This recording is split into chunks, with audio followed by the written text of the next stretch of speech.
नमस्कार, स्वागत है आपका मुनाफे की मंडी में। मैं हूँ सुमन और हमारे साथ आज 3 मेहमान हैं। तरुण सत्संगी हैं, कमोडिटी एक्सपर्ट। नितिन केडिया हैं, AIJGF के नेशनल सेक्रेटरी हैं। और साथ ही DN पाठक हैं, ED हैं सोपा के। अब तीनों मेहमानों का बहुत बहुत शुक्रिया।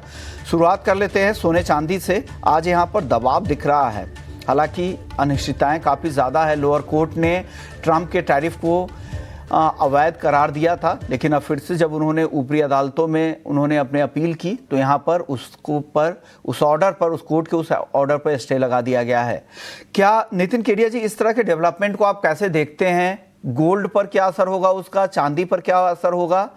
हालांकि उस अनिश्चितताओं से तो सोने के दाम बढ़ने चाहिए, लेकिन आज फिर से मुनाफा वसूली दिख रही है। आगे क्या होगा सर? दर्शकों को मेरा नमस्कार।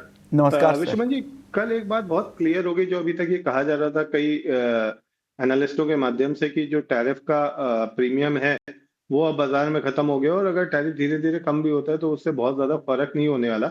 लेकिन आप अगर देखें तो केवल मात्र 1 या 2 घंटे के अंदर गोल्ड जो है वो लगभग $100 नीचे आ गया था। और जैसे ही ये क्लैरिटी आई कि ट्रंप का जो एडमिनिस्ट्रेशन है वो ऊपरी अदालतों में जा रहे हैं, हमने सोने में वापस एक $100 के आसपास का जो है वो बाउंस बैक आते हुए देखा। तो मतलब इसको हम ये कह सकते हैं कि स्टेटस क्वो में जो टैरिफ का इम्पैक्ट है वो $3325 के प्राइस में रिफ्लेक्ट हो चुका है। यानी $3325 तक का ये जो प्राइस है ये आज की डेट में टैरिफ जहां पे है उसको रिफ्लेक्ट करता है। अब अगर यहाँ से टैरिफ रेट्स और बढ़ाए जाते हैं तो हम गोल्ड में एक बढ़ोतरी देख सकते हैं। सेकेंड पॉइंट ये है कि जो डाउनसाइड है, अगर टैरिफ में किसी भी तरह का रिलैक्सेशन आता है तो वो उसने कल दिखा दिया कि थोड़ी देर का रिलैक्सेशन भी $100 के आसपास की मंदी दे सकता है। यानी आने वाले समय में अगर टैरिफ को लेके जो अनिश्चितताएं हैं वो कम होती हैं तो हम सोने में और बड़ी मंदी देख सकते हैं। गोइंग बाय द टेक्निकल्स, अगर मैं चार्ट के ऊपर गोल्ड को देखता हूं तो मुझे यहाँ पे गोल्ड जो है वो एक $3270 और $3335 की रेंज में दिखाई दे रहा है। जब तक ये अपर रेंज या डाउन रेंज को नहीं तोड़ता है तो मुझे लगता है हम रेंज प्ले कर सकते हैं। यार MCX में अगर मैं बात करूं तो 94,000 डाउन साइड में और 96,000 अपर साइड की रेंज जो है इसको हम प्ले करके चल सकते हैं। 96,000 के आसपास आता है तो हम वहां पे 700-800 रुपए का स्टॉप लॉस लगा के सेल कर सकते हैं। और सिमिलरली अगर 94,000 आता है तो वहां पे हम 500-700 रुपए का स्टॉप लॉस लगा के बाय भी कर सकते हैं। किसी भी साइड अगर ये स्टॉप लॉस ब्रेक होता है तो आप डबल से बाय या सेल करके चले। यही रणनीति अभी हम बाजार में अपना के चल रहे हैं। मार्केट जो है वो क्लियरली एक ट्रेंड में नहीं है बल्कि एक रेंज बाउंड में है। विश्वमोहन जी, मैं तो इस रेंज से कब बाहर निकलेगा नितिन जी?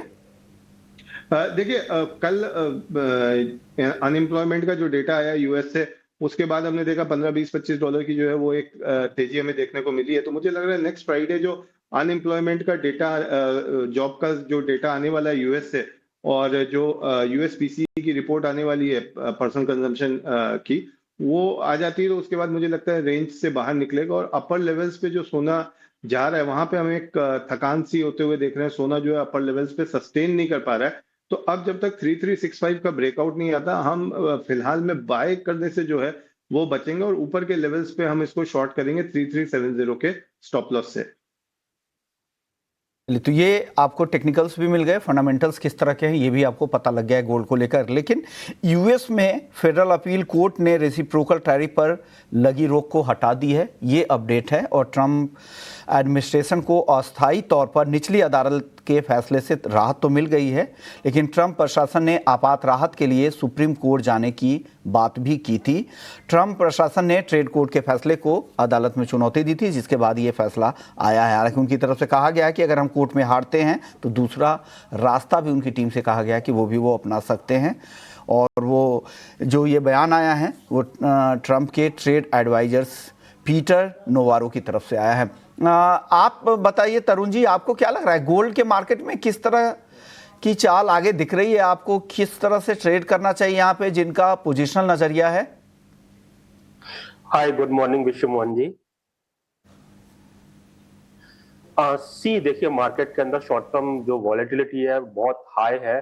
जिस तरीके से ट्रम्प टैरिफ को अनलॉफुल बोला गया, रोक लगाई, एंड देन उन्होंने अपील किया, टेम्परेरी उनको स्टेटस को मिला, वो they can continue their tariff plan. ये एक पहलू है। सेकंड पहलू ये है कि अल्टीमेटली देखिए जो यूएस और उसके जो ट्रेडिंग पार्टनर थे उनके बीच में ऑलरेडी टॉक चल रहा है, कुछ पार्टनर्स को एक्सटेंशन भी दिया है, जिसके चलते ऑलरेडी जो 3500 ऑन्स गोल्ड के प्राइस थे आज 3300 के नीचे है।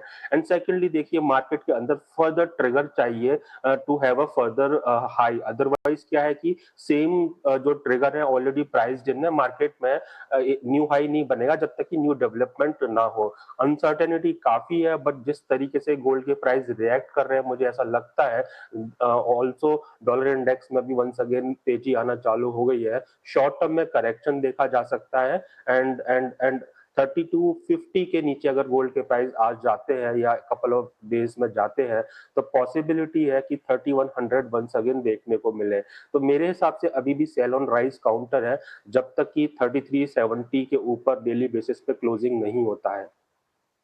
आपको लग रहा है सेल ऑन राइज के साथ ही यहाँ पर काम करना चाहिए गोल्ड को लेकर? और चांदी को लेकर तरुण जी क्या लग रहा है? चांदी भी आज काफी कमजोर है, चांदी में किस तरह की रणनीति है आपकी? Broad based consolidation is happening in the silver. आप देखिए अगर मैं कॉमेक्स स्पॉट की बात करता हूँ 3150 से 3375 का जो बैंड है उसके बीच में ही क्रिस क्रॉस कर रहा है। As and when prices are coming closer to 3350 वहां से सेलिंग आती है और अभी उसके आसपास ही है। एंड जब जब 32 के नीचे जाता है देन हम देखते हैं कि वहां से बाइंग इमर्ज होके आती है। तो मुझे ऐसा लगता है 3375 नहीं कटेगा तो वंस अगेन कंसोलिडेशन जो रेंज है उसका लोअर वैल्यू के आसपास सिल्वर करेक्शन कर सकता है। डोमेस्टिक मार्केट की बात करता हूं, मुझे लगता है 98,000 और 99,000 के आसपास बहुत स्ट्रॉन्ग कंजेशन जोन है, जिसको क्रॉस नहीं करेगा तो वंस अगेन ये 93,500 तक शॉर्ट टर्म में देखने को मिल सकता है। तो चांदी पर आप नितिन जी आपकी राय क्या है? क्या लग रहा है चांदी में और गिरावट बढ़ेगी यहां से या खरीद ले आज की गिरावट के बाद?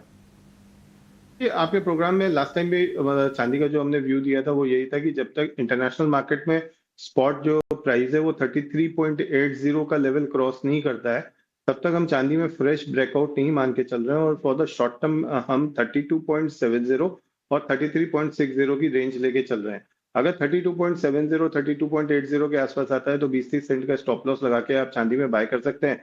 और 33.60 के आसपास आता है तो 20-30 सेंट का आप स्टॉप लॉस लगा के उसको सेल कर सकते हैं। और इस ये जो स्ट्रैटेजी हमने पिछले प्रोग्राम में आपके डिस्कस करी थी, इस स्ट्रैटेजी पे अगर किसी ने काम किया है तो लगभग उसको एक लॉट एमसीएक्स के ऊपर 2.5 से 3 लाख का प्रॉफिट पिछले 7-8 दिन में छूटा है। विश्वमोहन जी, चलिए, तो ये व्यू है चांदी को लेकर। शुक्रिया नितिन जी, आपने वक्त दिया धन्यवाद। और गोल्ड सिल्वर पे अपनी राय दी। चलिए आगे बढ़ते हैं, बात करते हैं कच्चे तेल की। तरुण जी, कच्चा तेल ओपेक प्लस की कल अहम बैठक है और कहा जा रहा है कि जुलाई में भी 4,11,000 बैरल रोजाना उत्पादन में बढ़ोतरी हो सकती है। और साथ ही यूएस के जो क्रूड के स्टॉक के नंबर आए हैं वो भी अनुमान के विपरीत वहां पर कमी देखने को मिली है। दोनों विपरीत खबरें हैं। आपको क्या लग रहा है, बाजार किस खबर को ज्यादा देखेगा और किस तरह की चाल आगे आपको लग रही है? या ओपेक प्लस की बैठक से पहले आज ट्रेड ना करे या आज इंट्राडे के लिए सिर्फ ट्रेड करें? कि कहीं ना कहीं जो इवेंट रिसेंटली हुआ टैरिफ को अनलॉफुल कहा गया, देन उसको रीइंस्टेट किया गया, उसके चलते कहीं ना कहीं जो रिस्की एसेट क्लास है उसके अंदर हमने देखा है थोड़ा सा प्रॉफिट बुकिंग आया है। क्योंकि अगर वो अलाउ नहीं किया जाता then in such a case जो मार्केट में स्टेबिलिटी थी वंस वो तेजी की तरफ कन्वर्ट हो जाती। अभी मैं अगर देखूं तो $60 से $64.50 WTI क्रूड ऑयल के प्राइसेस इस रेंज में कपल ऑफ डेज से ट्रेड कर रहे हैं। $60 के नीचे फिसलेगा तो भी क्या है कि करेक्शन होगा वो $56-55 तक होगा। ब्रॉडर रेंज कहूं मुझे लगता है 55 से 65 का रेंज है, क्योंकि सप्लाई साइड ज्यादा है और बढ़ेगी यहाँ से आगे। साइमल्टेनियसली क्या है, अगर टैरिफ डिले होता है या टैरिफ टॉक पीसफुली होता है ट्रेडिंग पार्टनर्स के साथ यूएस वर्सेस अदर्स जिनके साथ उनके मेजर है Mexico, Canada and other, then crude के लिए सपोर्टिव हो जाता है। बट अगर टैरिफ कंटिन्यू होता है या फर्दर हाइटन्ड होता है तो डिमांड वरी को लेकर फर्दर करेक्शन देखने को मिल सकता है। बट मुझे ऐसा लगता है इट इज स्टेबल नाउ। $60 नहीं काटेगा तो वंस अगेन 64.5 तक आ सकता है। $60 के नीचे गया तो 56-55 रीटेस्ट करेगा, वहां से वंस अगेन बॉटम बनाएगा और साइडवेज रेंज में तेजी देखने को मिलेगी फ्रॉम दोज लेवल्स। कच्चे तेल को लेकर। नेचुरल गैस आज 1% तक तेज है, 300 रुपए के ऊपर एनजी में कारोबार हो रहा है। यहाँ पर क्या राय है Tarun ji? I think summer में टिपिकली वीकर रहता है, दो थोड़ा सा कूलिंग डिमांड आता है मिड मई से मिड जून के अंदर, जिसकी वजह से already we have seen some amount of rally. मुझे ऐसा लगता है, अगर मैं डोमेस्टिक बोर्सेस की बात करता हूँ, 330 के ऊपर जब तक क्लोज नहीं देगा डेली बेसिस पे, क्योंकि रिसेंटली हमने देखा है कपल ऑफ टाइम्स 320 या नियर बाई ट्रेजेक्टरी में आता है, वहां से वंस अगेन सेल ऑफ देखने को मिलता है, which is happened even yesterday also. मुझे ऐसा लगता है 330 बहुत अच्छा स्ट्रॉन्ग रेजिस्टेंस है। पोजिशनली उसके ऊपर का स्टॉप लॉस लेके हम लोग शॉर्ट साइड में जा सकते हैं। एंड लगता है कि अगर कोई पोजिशनली प्ले करेगा तो 250 260 डाउन साइड में वंस अगेन देखने को मिलेंगे, जो कि कुछ हफ्तों पहले देखने को मिले थे। की चाल देख लेते हैं। बेस मेटल्स में आज ज्यादातर काउंटर कमजोर ही नजर आ रहे हैं। कॉपर 862 के आसपास, एल्यूमिनियम 236 के आसपास हल्की गिरावट, जिंक में ½ % की गिरावट है, 253 रुपए के आसपास। लेड भी कमजोर है, 177 रुपए 75 पैसे पे है। यहाँ पर किस तरह की चाल दिख रही है बेस मेटल्स की? क्या करना चाहिए तरुण जी? आपकी टॉपिक क्या है? जी, बड़ा सेटबैक जो मिला है बेस मेटल्स को भी, लाइक क्रूड, ट्रम्प का जो टैरिफ प्लान था वो अपील के बाद में रीइंस्टेट किया टेम्परेरीली, जिसकी वजह से हमने देखा वंस अगेन प्राइसेस नीचे आया है। कॉपर बहुत क्लियर है, 870 के ऊपर चलेगा। डोमेस्टिक मार्केट के अंदर तो इसमें फर्दर रैली आएगी और 870 के ऊपर जा नहीं पाया है। रेंज बहुत शॉर्ट हो गई है, 850 से 865 के बीच में लास्ट 15 डेज से प्राइस ट्रेड कर रहे हैं। बट मुझे ऐसा लगता है 870 अगर ब्रेक नहीं करता है तो हो सकता है शॉर्ट टर्म में प्रॉफिट बुकिंग हो और 840 से 830 देखने को मिले। बट ओवरऑल जो ट्रेंड है, लाइक क्रूड, सिल्वर, इसका भी साइडवेज है। 830 820 लोअर साइड काफी अच्छा सपोर्ट डिमांड जोन बन चुका है। 860 865 हायर साइड पे काफी अच्छा सप्लाई जोन बन चुका है। मेटल्स को लेकर आपका ये भी आ रहा है। चलिए अब आगे बढ़ते हैं और बात कर लेते हैं कुछ एग्री मार्केट की। एग्री मार्केट में शुरुआत कर लेते हैं खाने के तेल के साथ। और सबसे पहले आपको अपने मेहमान के बारे में परिचय करा दें। हमारे साथ DN पाठक साहब हैं, ED हैं सोपा के। बहुत बहुत शुक्रिया सर, आपने वक्त दिया है हमारे दर्शकों के लिए। सर, अब मांग ये हो रही है कि फिर से भावांतर स्कीम को लागू किया जाए देश भर में, और जो प्राइस डेफिशिएंसी पेमेंट स्कीम है, इससे किसानों को ज़्यादा फायदा होगा और उनको अपनी उपज का, अपने उत्पाद का ज़्यादा लाभकारी मूल्य प्राप्त होगा। सबसे पहले सर मैं आपसे इस पे टेक लूँ, उससे पहले बता दीजिए, जो सोयाबीन की MSP बढ़ाई गई है, आपको लग रहा है कि कुछ ज़्यादा है? क्योंकि कई सारे मिलर्स ऐसी शिकायत कर रहे हैं कि अब उनके लिए प्रोक्योरमेंट मुश्किल हो जाएगा। इस पर आपका टेक क्या है सर? देखिए, MSP पे हमारा टेक हमेशा ये रहा है कि सोयाबीन अगर पिछले साल को छोड़ दिया जाए तो MSP से हमेशा पिछले 15 सालों में ज्यादा दाम पे बिकती रही है। सिर्फ ये इस साल ऐसा हुआ है कि MSP से कम दाम पे सोयाबीन बिकी है। और क्योंकि सोयाबीन की प्रोक्योरमेंट एश्योर्ड नहीं है तो MSP का कोई बहुत बड़ा रोल है नहीं, सिवाय इस साल के जबकि भाव कम हो गए थे। अब सरकार ने भाव बढ़ाया है, जो उनका फार्मूला है उसके हिसाब से 150% of the cost of production. तो उस पर ये बात सही है कि लोगों का कहना है कि भाव बढ़ गए हैं, लेकिन किसान को देखते हुए MSP बढ़ी है तो किसान को थोड़ा ये भी प्रोत्साहन मिला है कि हाँ ठीक है, सरकार हमारी तरफ भी देख रही है। और क्योंकि इस साल खरीदी की है तो किसान को ऐसा भी लग रहा है कि अगर आगे कभी ऐसा हुआ दोबारा भी खरीदी करेगी। तो मुझे इसमें कोई ऐसा बड़ा नुकसान नहीं दिख रहा है। किसान की भी ध्यान तो रखना ही पड़ेगा, क्योंकि अगर किसान है तभी हमें, किसान सोयाबीन नहीं उगाएगा तो इंडस्ट्री कहाँ जाएगी। सर, MSP पे क्या पूरी खरीदारी हो पाती है सोयाबीन के किसानों की? MSP पे खरीदारी होती ही नहीं है, क्योंकि ये अश्योर्ड MSP वाली क्रॉप नहीं है जहां पे अश्योर्ड प्रोक्योरमेंट है। अश्योर्ड प्रोक्योरमेंट सिर्फ 2 ही फसलें हैं, धान और गेहूं। सर, किसान बेचते होंगे MSP के जरिए अपने माल को? MSP के जरिए अपने माल को किसान कहाँ बेचेगी जाके, जब तक कोई लेने वाला नहीं होगा। किसान अपने माल को बेचता है मार्केट लेड प्राइस पे, जो कि कभी ज्यादा होती है कभी कम होती है। जैसे हर साल ज्यादा होती थी, इस साल बहुत कम हो गई। इस साल क्योंकि भाव कम था, किसान को नुकसान हो रहा था, तो सरकार ने नाफेड और NCCF के थ्रू 20 लाख टन सोयाबीन खरीदा है। लेकिन ये कोई अश्योर्ड प्रोक्योरमेंट वाला क्रॉप नहीं है। ये है या बाकी क्रॉप्स हैं, दालें हैं। MSP एक नोशनल है कि इस पे बिकना चाहिए नॉर्मली, लेकिन अश्योर्ड प्रोक्योरमेंट नहीं है इन क्रॉप्स का। ओके सर, तो इस तरह की अगर स्कीम रही, अगर एमएसपी आप अनाउंस भी कर रहे हैं, उनकी खरीदारी भी पूरी तरह से जब मार्केट भाव पर ही होना है, तब तो वो फिर कैसे, फिर तो उनका डाइवर्ट हो जाएंगे किसी और फसल पे, कॉर्न की तरफ जाएंगे, दलहन की तरफ जाएंगे, बाकी फसलों की तरफ जाएंगे। आई थिंक ये जो भूल रहे हैं कि एमएसपी की रेलिवेंस तभी होगी जब एश्योर्ड प्रोक्योरमेंट हो, और ये एमएसपी ज्यादा हमको इसलिए लग रही है क्योंकि हमारी उत्पादकता बहुत कम है। अगर 1 टन पर हेक्टेयर की बजाय उत्पादकता 1.5-2 टन पर हेक्टेयर हो तो ये एमएसपी काफी ज्यादा है। फिर तो 4,000 रुपए के क्विंटल पे भी किसान को ज्यादा पैसा मिलेगा। तो हमको उत्पादकता पे ध्यान देना पड़ेगा, वो ज्यादा जरूरी चीज है बजाय एमएसपी के। हमको किसान की रिटर्न देखनी है, भाव नहीं देखना है असल में। ओके सर, कहा जा रहा है कि इस बार किसान दूसरे फसलों की ओर रुख कर सकते हैं सोयाबीन को छोड़कर। महाराष्ट्र से भी इस तरह की रिपोर्ट है और एमपी से भी। आपके पास क्या इस तरह की कोई जानकारी है क्या सर? ये आपकी बात सही है कि किसान दूसरे क्रॉप की तरफ रुख कर सकते हैं इस बार। इसमें मुझे शक नहीं है।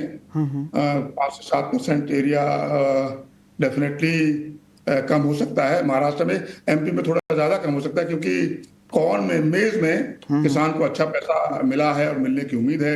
सोयाबीन से बड़ा इस बार निराशा हुई है क्योंकि एमएसपी से दाम कम रहा है। कुछ एरिया कम होगा, बहुत ज्यादा नहीं, लेकिन यस, आज के हालात को देखते मैं ये कह सकता हूँ कि एरिया कुछ कम होने की उम्मीद है। ओके, आपको सर क्या लग रहा है, ऐसे कौन से कदम उठाने चाहिए जो एडिबल ऑयल की पूरे मार्केट के इस इकोसिस्टम में स्टेबिलिटी आए और किसानों को भी फायदा हो और पूरे वैल्यू चेन से जुड़े बाकी जो पार्टिसिपेंट्स हैं उनका भी फायदा हो? आई थिंक विष्णु, आपने जो बोला, सवाल किया है, उसमें एक शब्द है जो वैल्यूएबल है, जो करना चाहिए, वो है उठाना। मालूम तो मुझे भी है, आपको भी है, सरकार को भी है, साइंटिस्ट को भी है, ब्यूरोक्रेट्स को भी है कि करना क्या चाहिए, लेकिन वो करना जरूरी है और वो नहीं हो पा रहा है असल में।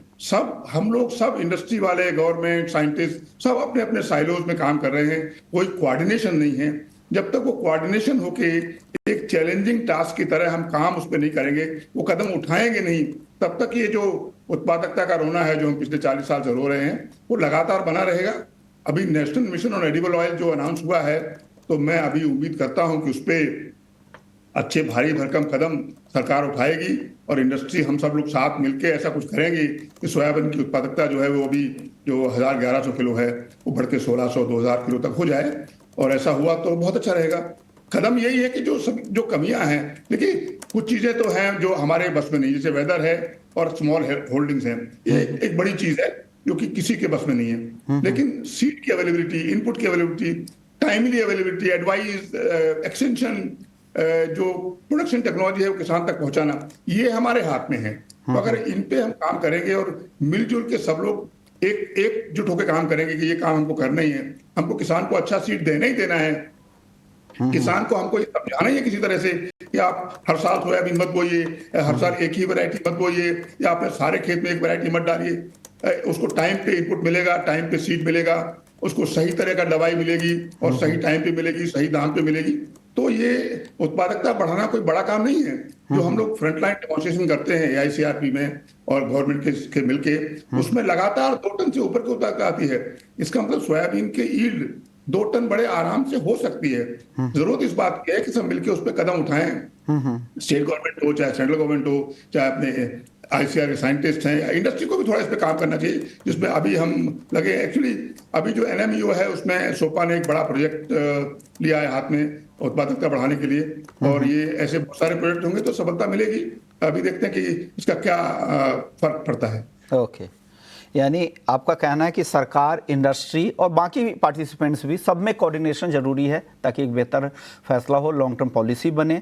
उत्पादकता पे फोकस करना सबसे ज़्यादा ज़रूरी है, किसानों को बेहतर सीड्स और टेक्नोलॉजी को मुहैया किया जाए, और साथ ही एडिबल ऑयल मिशन जो सरकार को इस पर ज़ोर शोर से काम करना होगा, क्योंकि काफ़ी सालों से इस पर काम हो रहा है, अनाउंसमेंट तो काफ़ी हो रहे हैं अब पिछले 2 सालों से, लेकिन कुछ ग्राउंड पर अभी तक कुछ ऐसा नहीं दिख रहा है जिस पर नज़र आए, लगे कि यहाँ पे कुछ बेहतर काम हो रहा है। शुक्रिया सर, आपने वक्त दिया, कुछ अहम सुझाव दिए इस इंडस्ट्री के बेहतरी के लिए।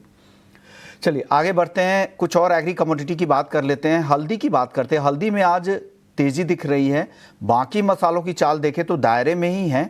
शुरुआती कारोबार में जीरा तेज दिख रहा था, लेकिन आज फिर से लाल निशान में आ चुका है, लेकिन हल्दी तेज है 14,125 रुपए के ऊपर। तरुण जी, हल्दी में ये तेजी बढ़ेगी क्या यहाँ से?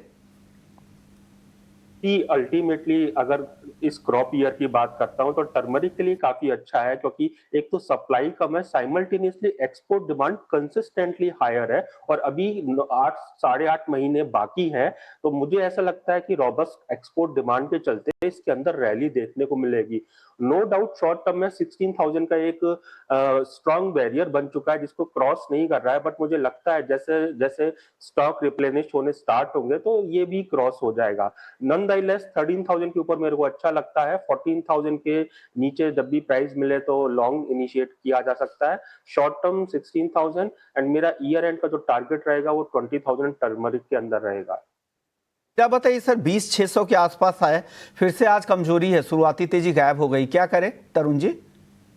देखिए, ओवरऑल इस ईयर के लिए ही मेरे को लगता है कि ब्रॉडर रेंज में कंसोलिडेशन करेगा, जिसमें 20,000 के आसपास काफी अच्छा सपोर्ट है एंड 25,000 के आसपास काफी अच्छा रेजिस्टेंस है, as it is hovering near to the very strong support area. मुझे ऐसा लगता है कि रिवर्सल का वेट करना चाहिए, इन लेवल पे बाय करेंगे तो आई थिंक कंसोलिडेशन का बेनिफिट रीप कर सकते हैं। फर्दर वीकनेस तभी आएगी जब 19,500 के नीचे ह्यूमन सीट के प्राइस चलना चालू करेंगे। ग्रेजुअली वंस अगेन 22,000-23,000 के प्राइस देखने को मिल सकते हैं इस काउंटर के अंदर। सर, धनिया खरीदना चाहिए क्या इस लेवल पे? 7,050 में आज तो सुस्ती दिख रही है, लेकिन आगे कुछ तेजी है क्या? पोजिशनल बायर्स के लिए क्या सलाह है? I think as of now don't try to catch the falling knife. मुझे ऐसा लगता है अभी भी इसमें 500 रुपए का गिरावट आ सकता है। 8,500 से ऑलरेडी 7,000 आ चुका है। 6,500 से 6,000 इज द एरिया जो कि मैं आई कर रहा हूँ। उन रेंजेस पर आकर अगर ये सपोर्ट लेता हुआ नजर आएगा then I would look for buying in this counter, otherwise not. मुझे ऐसा लगता है कि 500 रुपए का गिरावट तो इजीली शॉर्ट टर्म में देखने को मिल सकता है। जी, सवाल छोटा जवाब दीजिएगा। ग्वार को लेकर आज भी कमजोर है, और भी कमजोरी बची है क्या ग्वार सीड ग्वारगम में?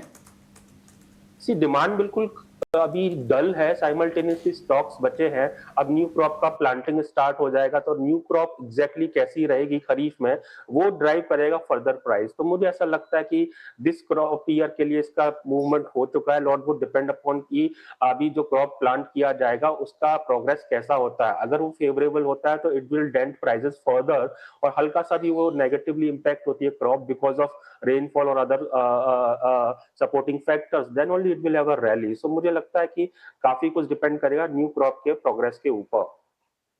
शुक्रिया सर, आपने वक्त दिया और तमाम एग्री और नॉन एग्री दोनों कम्युनिटी पे राय रखी।